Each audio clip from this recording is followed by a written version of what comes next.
देख लीजिए, सबसे पहला जो आपका चैप्टर है यहाँ पे, सबसे पहले चैप्टर का नाम है अर्थशास्त्र, अर्थव्यवस्था और एक अर्थव्यवस्था की केंद्रीय समस्याएं। ये यहाँ पे जो है इस चैप्टर का नाम है। ठीक है, इसके अंदर आपको जो है सबसे पहले क्या करना है, इसके अंदर सबसे पहले आपको जो है अर्थशास्त्र की परिभाषा क्या होती है ये आपको बहुत ही अच्छे से पढ़ के जाना है। ठीक है, क्योंकि अर्थशास्त्र की डेफिनेशन जो है 1 मार्क्स में कई बार एग्जाम में जो है पूछी जाती है। ठीक है जी। उसके बाद आपको दूसरा जो टॉपिक पढ़ना है वो है व्यष्टि अर्थशास्त्र और समष्टि अर्थशास्त्र।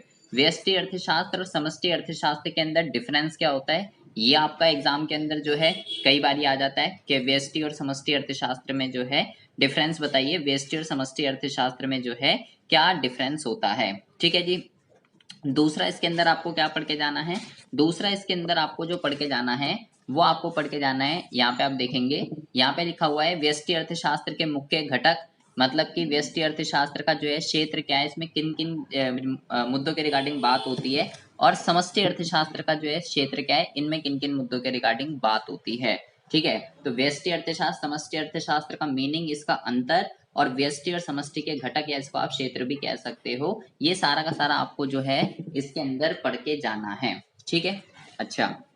उसके बाद हम बात करते हैं अगले टॉपिक के रिगार्डिंग, अर्थव्यवस्थाएं और इसकी केंद्रीय समस्याएं। गाइस ये फिक्स क्वेश्चन है एग्जाम के पॉइंट ऑफ व्यू से, इसको आप बहुत ही अच्छे से पढ़ के जाएंगे क्योंकि इसके आने की पॉसिबिलिटी एग्जाम में फिक्स है, ये क्वेश्चन आएगा ही आएगा। इसमें 3 तरीके की समस्याएं होती हैं, क्या उत्पादन करें, कैसे उत्पादन करें और किसके लिए उत्पादन करें, तीनों में से क्या और कैसे जो है वो बहुत बारी एग्जाम में रिपीटेड है। तो ये एक फिक्स क्वेश्चन है, इसको आप पढ़ के ही जाएंगे कैसे भी करके। ठीक है, उसके बाद है कि जो डिफरेंट डिफरेंट इकोनॉमीज होती हैं, बाजार अर्थव्यवस्था, केंद्रीकृत योजनाबद्ध अर्थव्यवस्था या मिश्रित अर्थव्यवस्था। टॉपिक का नाम यहाँ पे क्या लिखा हुआ है कि विभिन्न अर्थव्यवस्थाओं में केंद्रीय समस्याओं का समाधान। अब इसमें देखिए, इसमें से आप तीनों अर्थव्यवस्थाओं के बारे में पहली बात तो आपको बहुत ही अच्छे से पता होना चाहिए, तीनों का मीनिंग, तीनों में किसी में भी आपके डिफरेंस आ सकता है। ठीक है, और इस टाइप का क्वेश्चन मुश्किल है कि भाई ये अर्थव्यवस्था इसको कैसे इसका समाधान करती है।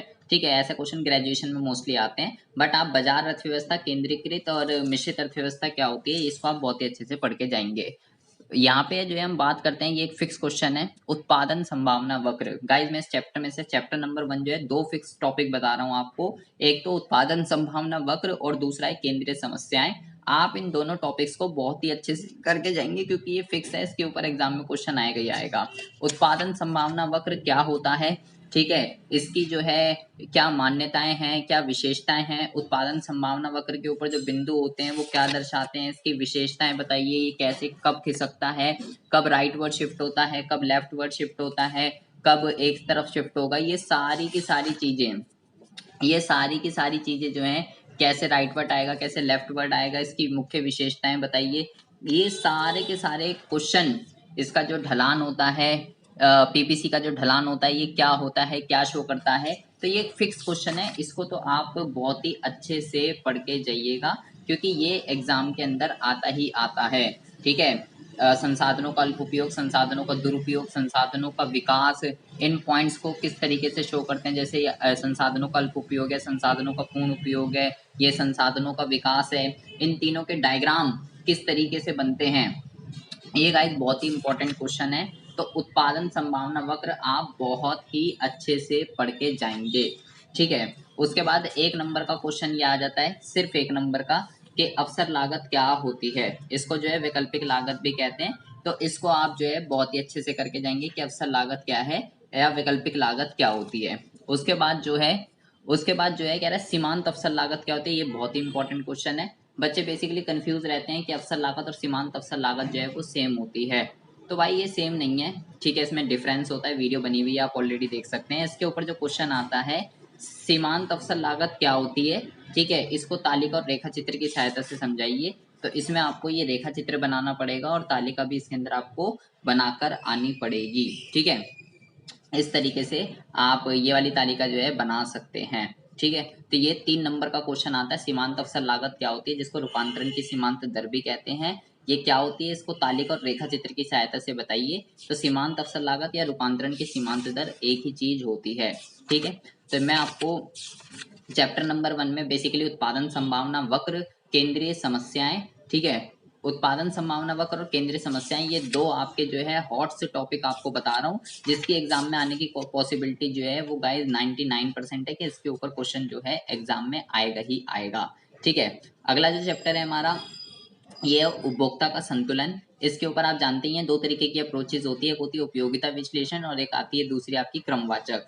तो यहाँ पे हम पहले बात करते हैं उपयोगिता विश्लेषण के रिगार्डिंग। सबसे पहले तो 1 नंबर का क्वेश्चन एग्जाम में पूछा जाता है कि भाई उपयोगिता जो है क्या होती है, ये बताइए। अच्छा, अगर तीनों अर्थव्यवस्थाओं के रिगार्डिंग आपको पढ़ना है कि बाजार अर्थव्यवस्था, समाजवादी और मिश्रित अर्थव्यवस्था में क्या अंतर होता है, तो ये भी आप जो है गाइज यहाँ से पढ़ सकते हैं। बुक के पीछे यहाँ पे दे रखा है, ये इंपॉर्टेंट है, ये इम्पॉर्टेंट है एग्जाम के पॉइंट ऑफ व्यू से। ठीक है, इसको आप जो है बहुत ही अच्छे से पढ़ के चले जाइएगा, इसको क्या कहते हैं। इसके अलावा दुर्लभता क्या होती है ये आप पढ़ लीजिएगा, चयन क्या होता है ये आप पढ़ लीजिएगा। दुर्लभता, चयन, ये एक एक नंबर में कई बारी एग्जाम में पूछे जाते हैं। या आर्थिक एजेंट जो है, आर्थिक एजेंट जो है वो कौन होता है। ठीक है, ये एक एक नंबर के क्वेश्चन है, तो इसको आप अच्छे से करके जाइएगा। उपयोगिता किसे कहते हैं मैं बता ही चुका हूँ आपको, 1 नंबर का पूछा जाता है। उसके बाद टॉपिक जो है उपयोगिता दो तरीके की होती है, टीयू और एमयू। तो टीयू और एमयू में जो है, टीयू और एमयू में तालिका की सहायता से जो है संबंध बताइए। तो ये टीयू और एमयू में तालिका आपको बनाकर आनी है। ठीक है, ये कर्व आपको बनाकर आना है और इसमें 3 तरीके के संबंध हमको देखने के लिए मिलते हैं। ये वाले कि जब टीयू पॉजिटिव होता है, जब एमयू पॉजिटिव होता है टीयू बढ़ता है, टीयू अधिकतम होता है जब एमयू शून्य होता है, टीयू घटता है जब एमयू ऋणात्मक होता है। तो ये आप बहुत ही अच्छे से करके जाएंगे। ये पूरा पेज आपके लिए इंपॉर्टेंट है, तालिका, ये चित्र और ये इसके अंदर, ये इसके अंदर थ्योरेटिकल। ठीक है, उसके बाद हम बात करते हैं उसके बाद हम बात करते हैं, ये यहाँ पे भी देख सकते हैं, ये लिखा हुआ है टी और एमयू के बीच में संबंध। तो ये 4-5 तरीके के संबंध लिखे हैं, इसको आप जो है बहुत ही अच्छे से करके जाएंगे। ठीक है जी, उसके बाद हम बात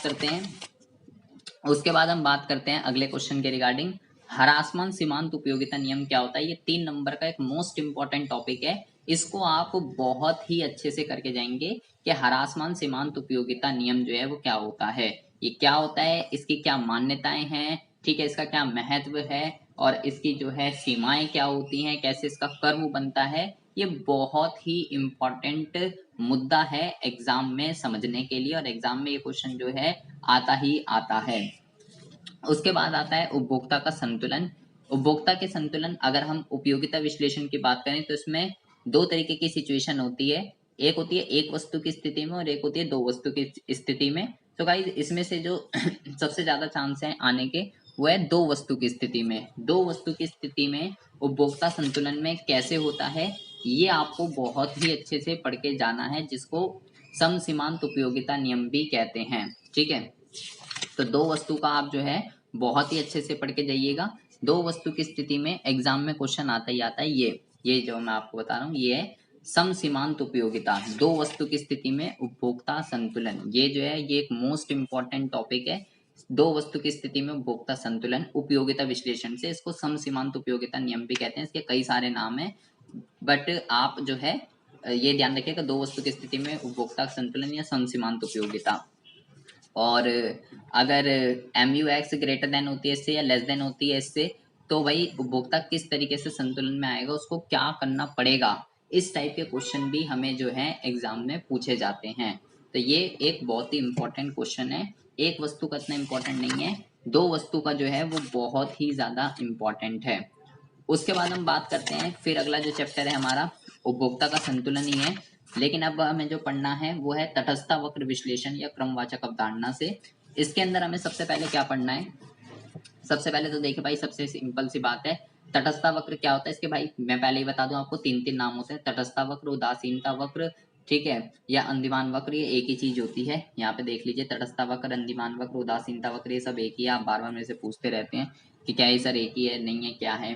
तो भाई सबसे पहले तो ये क्या होता है और इसकी विशेषताएं, 6 नंबर का क्वेश्चन आता है सीधा सीधा कि भाई इसकी विशेषताएं बताइए। और ये जो क्वेश्चन है एग्जाम में सेप इसकी ये विशेषता होती है कि मूल बिंदु की ओर उन्नतोदर जो है ये क्यों होता है, ये बताइए। तो ये आप बहुत ही अच्छे से पढ़ के जाएंगे कि ये मूल बिंदु की ओर उन्नतोदर क्यों होता है, सेपरेट पूछा जाता है। और सीमांत प्रतिस्थापन की दर क्या होती है, सेपरेट क्वेश्चन आता है 3 नंबर का, तालिका और रेखा चित्र की सहायता से समझाइए।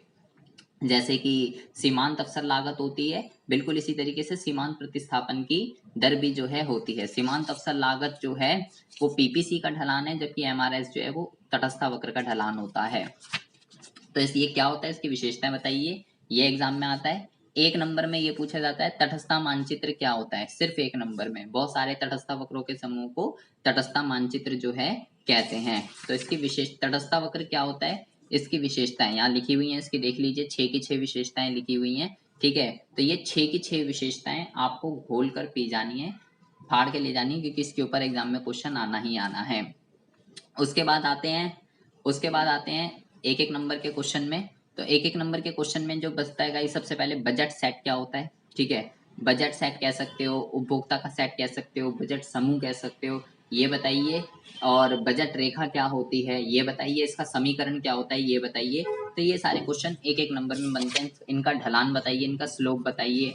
ठीक है, ये बजट समूह क्या होता है, बजट रेखा क्या होती है, ये एक सीधी रेखा क्यों होती है। ठीक है, ये जो है कीमत रेखा, बजट रेखा कोई कहते हैं। तो इसका ढलान क्या होता है, इसका समीकरण क्या होता है, ये सारी चीजें आपको बहुत ही अच्छे से पढ़ के जानी है। ये एक एक नंबर के क्वेश्चन है। ठीक है, और बजट रेखा कैसे खिसकती है, कब राइट वर्ड शिफ्ट हो जाएगी, कब इधर शिफ्ट होगी, कब इधर शिफ्ट होगी, ये सारी चीजें आपको पढ़नी है। उसके बाद इस चैप्टर से जो ये उपभोक्ता का संतुलन है, इस चैप्टर से जो फिक्स क्वेश्चन है वो है ये क्या, तटस्थता वक्र विश्लेषण का प्रयोग करके उपभोक्ता का संतुलन बताइए। ये जो टॉपिक है, ये एग्जाम के अंदर जो है, आएगा ही आएगा। ठीक है, ये आपको जो है बहुत ही अच्छे से पढ़ के जाना है, बहुत ही अच्छे से। ठीक है, क्योंकि इसके ऊपर जो है एग्जाम के अंदर क्वेश्चन आना ही आना है। तो ये आप जो है बहुत ही अच्छे से करके जाएंगे। इसके अंदर जो है ये डायग्राम आप जो है घोल कर पी जाइए, क्योंकि ये एग्जाम के अंदर आएगा ही आएगा। ये है तटस्थता वक्र विश्लेषण से उपभोक्ता संतुलन क्या होता है, इसकी शर्तें बताइए, इसका ग्राफ बताइए, इसको एक्सप्लेन यहाँ पे इसने कर रखा है। ठीक है, तो ये आप जो है गाइस बहुत ही अच्छे से करके जाएंगे। उसके बाद हम बात करते हैं अगले चैप्टर के रिगार्डिंग। अगला जो चैप्टर है आपका ये है आपका मांग का सिद्धांत। तो मांग के सिद्धांत के अंदर आपको क्या पढ़ना है, मांग के सिद्धांत के अंदर सबसे पहले आपको जो है गाइस देखिए, यहाँ पे हम आ जाते हैं। मांग के सिद्धांत के अंदर मांग क्या होती है, मांग अनुसूची क्या होती है, मांग अनुसूची, मांग वक्र। तो ये तो यार एक नंबर के क्वेश्चन है, ये तो आपको पढ़ने ही पढ़ने हैं। ठीक है, और मांग को कौन कौन से तत्व जो हैं प्रभावित करते हैं, ये वाला क्वेश्चन कई बारी एग्जाम में जो है पूछे जाते हैं। मांग का नियम क्या होता है, मांग वाला चैप्टर बहुत ही ज्यादा इंपॉर्टेंट है, तो इसको आप जो है बहुत ही अच्छे से करके जाएंगे। मांग के नियम के अपवाद क्या होते हैं। ठीक है, और ये एक फिक्स क्वेश्चन है। ठीक है, ये एक फिक्स क्वेश्चन है, इसको अच्छे से करके जाएंगे कि मांग वक्र का ढलान जो है वो ऋणात्मक क्यों होता है, या कीमत जब घटती है तो मांग क्यों बढ़ती है, ये आप बहुत ही अच्छे से करके जाएंगे। उसके बाद जो है दूसरा फिक्स क्वेश्चन जो मैं आपको बता रहा हूँ मांग वाले चैप्टर से, वो है ये मांग वक्र पर संचालन और मांग में किसका, मतलब मांग में परिवर्तन और मांग की मात्रा में परिवर्तन। फिक्स क्वेश्चन है, एग्जाम में आएगा ही आएगा।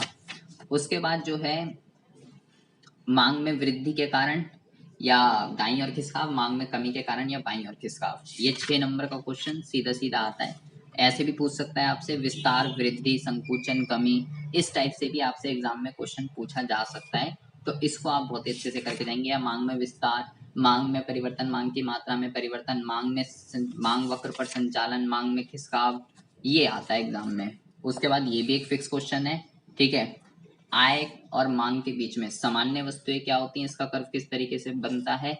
निम्न कोटि की वस्तुएं क्या होती है और इसका कर्व किस तरीके से बनता है। सामान्य वस्तुओं के साथ आय का कैसा संबंध होता है, निम्न कोटि जिसको घटिया वस्तु कहते हैं उसके साथ कैसा होता है, ये आप बहुत ही अच्छे से करके जाइएगा। और सामान्य वस्तु और घटिया वस्तुओं में क्या डिफरेंस होता है, या घटिया वस्तु और निम्न कोटि की गिफिन वस्तुओं में क्या डिफरेंस होता है, ये गाइस सारे क्वेश्चन बहुत ही ज्यादा इंपॉर्टेंट है। ठीक है, घटिया वस्तु और निम्न कोटि की वस्तु में क्या डिफरेंस होता है, ये आप बहुत ही अच्छे से करके जाइएगा। उसके बाद आते हैं हम अगले चैप्टर के रिगार्डिंग। अगला जो चैप्टर है आपका वो है मांग की कीमत लोच। मांग की कीमत लोच की अगर हम बात करते हैं तो मांग की कीमत लोच के अंदर सबसे पहले आपको क्या पढ़ना है? मांग की कीमत लोच के अंदर सबसे पहले आप तो जो है ज्यामितीय विधि जो है प्रतिशत विधि पे 3 नंबर का क्वेश्चन आना ही आना है। इस टाइप के जो क्वेश्चन होते हैं, इस टाइप के, ये 3 नंबर का क्वेश्चन एग्जाम में आना ही आना है कि एक वस्तु इतने पे उपभोक्ता इतनी मांग करता था, अब इतने पे इतनी हो गई, तो भाई मांग की लोच निकालिए। तो ये 3 नंबर का क्वेश्चन है, ये आप करके जाइएगा बहुत ही अच्छे से, ठीक है। और ये जो ज्यामितिक विधि है, ये जब आपकी किस्मत खराब होती है तो आ जाता है क्वेश्चन इस तरीके से कि एक सीधी रेखा वाले मांग वक्र पे मांग की लोच की गणना किस तरीके से करते हैं। ये 6 नंबर का क्वेश्चन जब किस्मत खराब होती है। कुल व्यय विधि भी सीधा सीधा 6 नंबर में केजी मांग की लोच की कुल व्यय विधि की गणना कीजिए। कुल व्यय विधि और ज्यामितीय विधि दोनों थ्योरेटिकल हैं, 6 नंबर में सीधा पूछी जाती हैं और प्रतिशत विधि पे सीधा न्यूमेरिकल आता है। इसके अलावा मांग की लोच की जो कोटियां होती हैं, ठीक है, यहाँ पे आपकी जो है जैसे कि सबसे पहली जो होती है अधिक लोचदार, कम लोचदार, ठीक है, इस पूर्ण लोचदार, इकाई से लोचदार, ये आप बहुत ही अच्छे से करके जाइएगा। पूर्ण लोचदार कब होती है, ठीक है, पूर्ण बेलोचदार कब होती है, ये सारी किस, ये पूर्ण लोचदार और पूर्ण बेलोचदार बहुत कंफ्यूजन है इसमें बच्चों को, कब एक्स अक्ष के समांतर बनेगा, कब वाई अक्ष के समांतर बनेगा, इसके ऊपर एग्जाम में क्वेश्चन पूछे जाते हैं। तो भाई ये आप जो है बहुत ही अच्छे से करके जाएंगे, ठीक है। और मांग, ये एक मैं फिक्स क्वेश्चन बता रहा हूँ आपको, मांग की कीमत लोच को प्रभावित करने वाले तत्व, मांग की लोच को प्रभावित करने वाले अलग हैं और मांग की कीमत लोच को प्रभावित करने वाले अलग हैं, ठीक है जी, ये ध्यान रखिएगा। वो पूछता है मांग को प्रभावित करने वाले बताइए, बच्चे मांग की लोच को लिख के आ जाते हैं।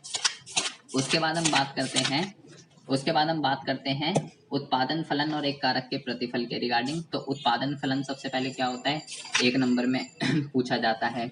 स्थिर कारक और परिवर्ती कारकों में क्या डिफरेंस होता है, उदाहरण सहित बताइए, ठीक है। इसके अलावा आप जो है स्थानापन्न वस्तु और पूरक वस्तुएं क्या होती हैं, इसमें डिफरेंस बताइए।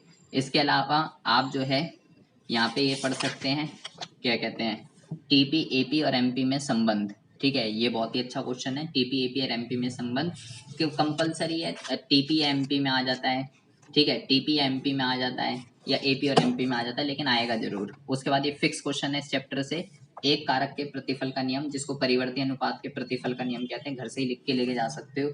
ये चित्र, ये तालिका और ये चित्र खोल कर पी जाइए, क्योंकि यही एग्जाम में आना ही आना है, 6 नंबर का आएगा सीधे ही सीधा, ठीक है। और जो इसकी दूसरी अवस्था होती है उसको जो है क्या कहते हैं, ह्रासमान प्रतिफल का नियम कहते हैं। सेपरेट क्वेश्चन पूछा जा सकता है, उत्पत्ति का ह्रास नियम या घटते प्रतिफल या ह्रासमान प्रतिफल क्या होता है, ये क्यों लागू होता है, इसकी मान्यताएं बताइए।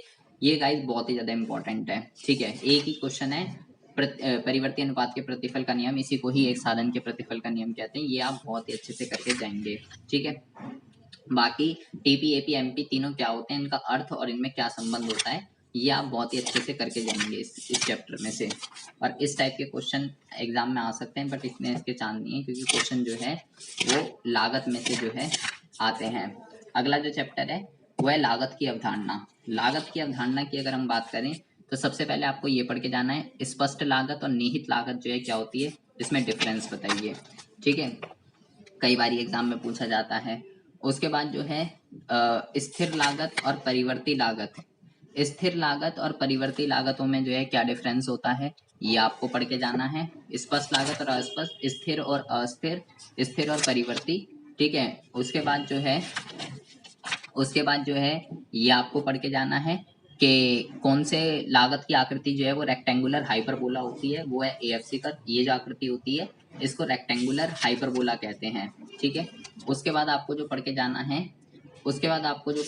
है, वो आपको पढ़ के जाना है कि यहाँ पे एसी और एमसी में जो संबंध होता है वो आपको बताना है। एसी और एमसी में ये वाला एसी और एमसी में संबंध बताइए, ये यू आकृति के क्यों होते हैं ये बताइए। ये एक फिक्स क्वेश्चन है एग्जाम के पॉइंट ऑफ व्यू से, ठीक है, इसको आप बहुत ही अच्छे से करके जाएंगे। एसी और एमसी में तालिका और रेखा चित्र की सहायता से संबंध और ये यू आकृति के जो हैं क्यों बनते हैं, ठीक है। और एक ये क्वेश्चन है, एक ही चित्र पे चारों के चारों बताइए, एसी, एएफसी, एवीसी और एमसी। ये बहुत ही अच्छा क्वेश्चन है, फिक्स क्वेश्चन बता रहा हूँ मैं इसको। इन चारों वक्रों के बारे में आप बहुत ही अच्छे से पढ़ के जाएंगे। टीसी, टीएफसी और टीवीसी वक्र पे इतना नहीं आता है, एफसी और वीसी में डिफरेंस आ जाता है। ए वाले इंपॉर्टेंट है, ए वाले एक एक के बारे में आप बहुत ही अच्छे से पढ़ के जाएंगे। ठीक है, एसी और एमसी में 3 तरीके के संबंध देखने के लिए मिलते हैं, ये आप पढ़ के जाएंगे। इसके अलावा जो है इस टाइप के क्वेश्चन 3 नंबर का फिक्स है लागत वाले के अंदर, इस टाइप के क्वेश्चन आप कर लीजिएगा। 3 नंबर का क्वेश्चन लागत में इस टाइप के आ सकता है, टेबल बना के दे देगा, बोलेगा भाई इसको जो है फिलअप कीजिए, बताइए क्या होगा। संप्राप्ति वाला चैप्टर जो आय वाला चैप्टर है आपका, तो संप्राप्ति क्या होती है 1 नंबर का पूछा जा सकता है। ठीक है, बाकी टीआर और एमआर में क्या संबंध होता है, इस चैप्टर से यही आता है बेसिकली, टीआर और एमआर में किस तरीके का संबंध होता है, ये आप जो है बहुत ही अच्छे से पढ़ के जाएंगे। उसके बाद जो है पूर्ण प्रतियोगिता में टीआर एआर एमआर वक्र किस तरीके का बनता है, वो आप पढ़ लीजिएगा। ठीक है, पूर्ण प्रतियोगिता के अंदर टीआर एआर एमआर और एक अपूर्ण प्रतियोगिता के अंदर टीआर एआर एमआर किस तरीके के बनते हैं। तो ये तो बहुत छोटा चैप्टर है, बहुत ही ज्यादा इजी है। ठीक है, बहुत ही ज्यादा इजी है, छोटा है, आपको पढ़ना क्या है टीआर, ये तो पूरा ही पढ़ लो, सिंपल है। टीआर एआर एमआर क्या होते हैं और दोनों बाजारों में पूर्ण में और अपूर्ण में किस तरीके से इनकी शेप बनती है। टीआर एमआर में संबंध जो है ये जरूर पढ़ लीजिएगा, ये टीआर और एमआर के बीच में संबंध, ये बहुत बारी एग्जाम में पूछा जाता है। उसके बाद जो है पूर्ण प्रतियोगिता के अंदर एआर और एमआर क्यों बराबर होता है, ये आपको पढ़ना है। और अपूर्ण प्रतियोगिता में जो है एआर जो है वो आपका क्या कहते हैं कम रहता है एमआर से, ये देख लीजिएगा। एमआर जो है वो कम रहता है एआर से, ऐसा क्यों होता है ये आप देख लीजिएगा। दोनों एआर एमआर बराबर क्यों होते हैं पूर्ण में, और अपूर्ण के अंदर एमआर जो है वो कम क्यों होता है एआर से, इसका रीजन बताइए। ये 2 बहुत ही अच्छे क्वेश्चन है। और उसके बाद इस टाइप का क्वेश्चन भी आ सकता है, बट क्वेश्चन लागत में से ज्यादा आता है, ये तो बहुत आसान क्वेश्चन है 3 नंबर में। तो लागत वाले से किस टाइप के क्वेश्चन आते हैं वो आप बहुत ही अच्छे से करके जाइएगा। उत्पादक का संतुलन में, उत्पादक के संतुलन की 2 विधियां होती हैं। ठीक है, एक होती है एमआर और एमसी अप्रोच, तो फिक्स क्वेश्चन है एग्जाम में, एमआर और एमसी अप्रोच के ऊपर उत्पादक का संतुलन किस तरीके से होता है बताइए, तालिका और रेखा चित्र की सहायता से। तो वो तालिका बनानी है और ये चित्र बनाना है, इसकी भी वीडियो मैंने बना रखी है ऑलरेडी। आप कहते हो वीडियो नहीं है, वीडियो सब है, व्यष्टि अर्थशास्त्र की प्लेलिस्ट में जाके आप जो है देख सकते हैं। ठीक है, तो फिक्स क्वेश्चन है एग्जाम में आता ही आता है। उसके बाद हम बात करते हैं अगले चैप्टर के रिगार्डिंग। अगला जो चैप्टर है आपका, इसके अलावा इसके अंदर एक दूसरी विधि और होती है। ठीक है, एक होती है टीआर और टीसी विधि, एक होती है एमआर और एमसी विधि। टीआर और टीसी विधि जो है वो थ्योरेटिकल क्वेश्चन है, उतने चांस नहीं है। एमआर और एमसी विधि के चांस जो है वो बहुत ही ज्यादा है। पूर्ति के सिद्धांत की बात अगर हम करते हैं, तो पूर्ति का जो सिद्धांत है इसके ऊपर जो क्वेश्चन आता है, देखो मैं पहले बता चुका हूँ, या तो मांग से क्वेश्चन आएगा पूर्ति से। पूर्ति के अंदर आपको जो सबसे इंपॉर्टेंट जो पढ़ना है, पूर्ति को ही आपूर्ति कहते हैं। सबसे पहली बात तो आपकी ये जो है मैं दूर कर दूं, सबसे पहली तो दिक्कत आपको ये होती है। इसके ऊपर जो आपको गाइस क्वेश्चन पढ़ना है, देखो जो मांग में भी वही सिंपल कॉन्सेप्ट है, मांग, मांग अनुसूची, मांग वक्र, मांग तालिका।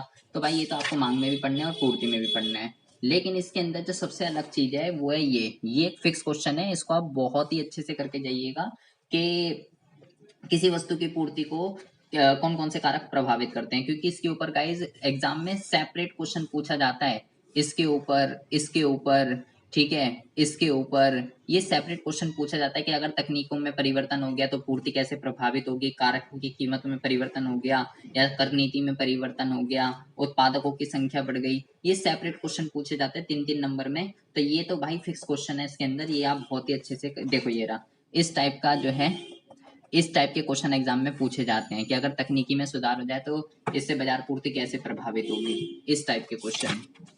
ठीक है, बाकी सेम वही क्वेश्चन है, पूर्ति का नियम, पूर्ति की मान्यताएं, पूर्ति के अपवाद। तो भाई ये तो सेम वही है, मैं बार बार आपको बता चुका हूँ, एक ही तरीके से क्वेश्चन आएगा। पूर्ति में संचालन, ये एक ही क्वेश्चन है, या तो मांग से बनेगा या पूर्ति से बनेगा। तो यहाँ पे मैं ज्यादा आपका टाइम वेस्ट नहीं करने वाला हूँ। और सेम ऐसे ही पूर्ति की कीमत लोच है, इसमें केवल एक ही विधि होती है। ठीक है, एक ही विधि है, या तो मांग से क्वेश्चन आएगा या पूर्ति से, लेकिन आएगा जरूर 3 नंबर में। सेम तरीके से करते हैं, न्यूमेरिकल की वीडियो अवेलेबल है, इसमें भी वही है, ज्यामितिक विधि और प्रतिशत विधि, इसमें 2 ही विधियां होती हैं। मांग में 3 तरीके की होती है, इसमें 2 होती है। तो इसके ऊपर तो आप दोनों ही पढ़ के जाइएगा। पूर्ण लोचदार पूर्ति कब होती है, पूर्ण बेलोचदार पूर्ति कब होती है।